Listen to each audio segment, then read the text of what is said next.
We're very honoured to work with Call of Duty. You know, Infinity Ward created an extraordinary game that everyone here plays. The first objective we had was to take everything that they had done and make it bigger. Our game focuses on much bigger individual wow moments, more guys on screen. We tried to push the AI envelope, the particle system, so we have much more explosive content in the game.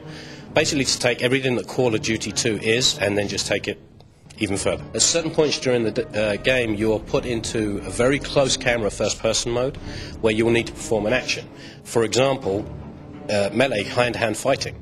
Basically, a German will leap out at you, will grab your gun, or you'll grab his gun, whichever way the fight happens to turn that time, and you'll be put into a very close camera and you'll have to perform new actions to defeat the German. Whether it goes to multiplayer or not, I'm not sure. We'll have to talk to our multiplayer team to see if they like it enough.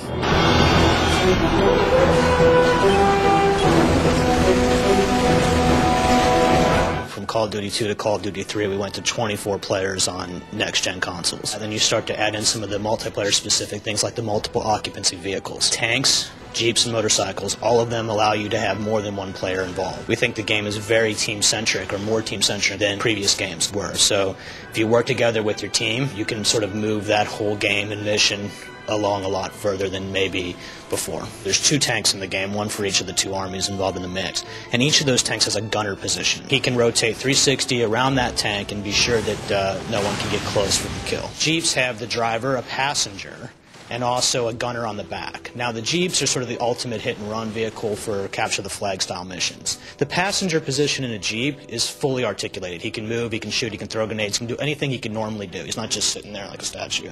So he's got the full thing. The motorcycle has a sidecar, also fully articulated, also good for hit-and-runs, and he can use his guns and throw grenades and do all those things. Call of Duty 3, we introduced a sort of class concept. So starting from the top, you have a rifleman. Every class has a special ability. The rifleman has a rifle grenade which he can attach, and he can get more rifle grenade ammo as he ranks up. Then we have a light assault and a heavy assault, and that's just the difference between their 2 guns. They have anti-personnel mines they can place in the world. As they rank up, they get more mines and the ability to have more mines in the world. We have 2 support classes. One is, of course, for destroying vehicles. Carries a bazooka or a Panzerfaust. They distribute ammo. Then we have the LMG gunners who can mount their machine guns, you know, on certain surfaces. You have a medic. The medic has the ability to revive fallen soldiers, so every time you die in the world, you're really just sort of injured for 10 seconds, and a medic can come up and put the syringe in you and pop you right back up. Really good for sort of clutch situations. Favorite tactic for medics, pop smoke, rush the battlefield, clear the room with that shotgun, and then right then and there pick up your soldiers with the revive. You're picking up points for the kills, you're picking up points for the revives, and now your teammates all working together to get whatever objective that they were just at. The Scout, awesome class, got a backpack with a radio on it, calls in artillery strikes as he ranks up.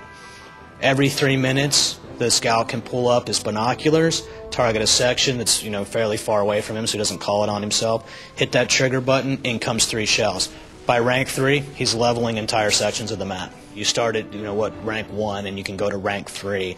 And what that does is sort of unlocks various things specific to your class. So in this simple example, of course, of the medic, you can revive faster, and by Scouts can call more artillery strikes. What you get by ranking up on the weapon side, of course, is that the way the ammo counts matter for the specials, but you don't actually have anything like new to the weapon. There is a sort of commander who will kind of keep you informed about what's going on in the game. I mean, he's just an off-screen player. You're not taking his role. He'll radio in to you if you're trying to take a flag that you can't take. That position isn't available. There's 2 sort of main configuration options you have when you create games that'll kind of help with this scenario. The first, of course, is that you can put auto team balance on. So that allows you to basically make sure that the teams are always even, and that even if you and I want to play on the same team together because we're that type of guy, we're going to cheat, we're not going to be able to once we get separated. That's a good measure. Another measure we put in is that team killing players will get booted out. We also have the concept of private slots on the 360. So, of course, you could have a 24-player game with just the people you want. You could say, 16 guys that I know, and then the rest are open. So any kind of combination of those 3 things will sort of prevent that sort of hackery from happening, I think. You can actually invite players to ranked games, and that's actually really intentional. In ranked game scenarios, which you don't want to determine who you play against, or it will impact your ranking. So this is actually a very conscious decision made on the part of Microsoft for ranked games in the first place, and one that we honor absolutely. You can't kick people from lobbies. You can't invite people to rank games. We're going to let the ranking system provided by the Microsoft software to determine who you should be playing with.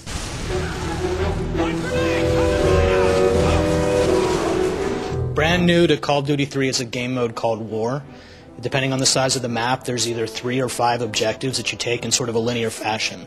So everyone has to compete over the same objective. So the action just sort of rushes in on whatever the objective is. You take that, then the next one goes. You take all 5, you win. Some slight modifications to headquarters. When you die while defending, then you can just sort of respawn. Timer gets incremented, but you're not tapped out. It's not a last man standing game, but you won't stay dead, so you can still get back in the battle. We also have Capture the Flag, which is very classic CTF rules, and we also have Single Flag CTF. We just call it Single Flag for short.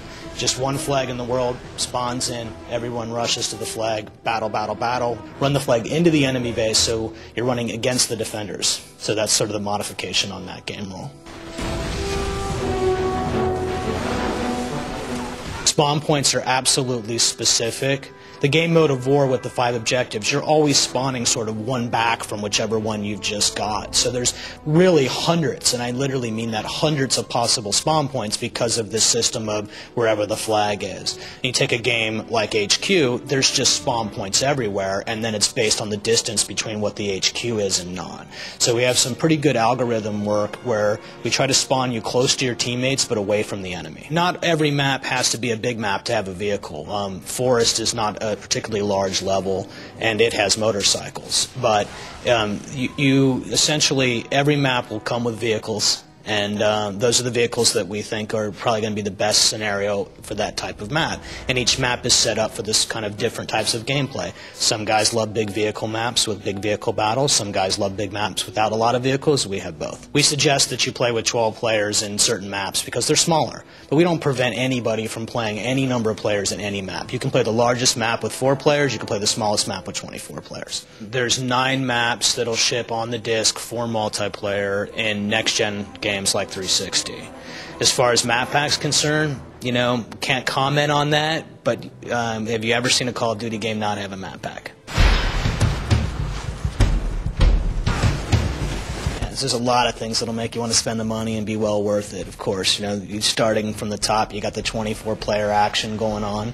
You've got brand new game modes to play that have not been seen in a Call of Duty game before. You've got vehicles, you've got rank ups, you've got the special abilities, and one of the most aggressive team-based games around.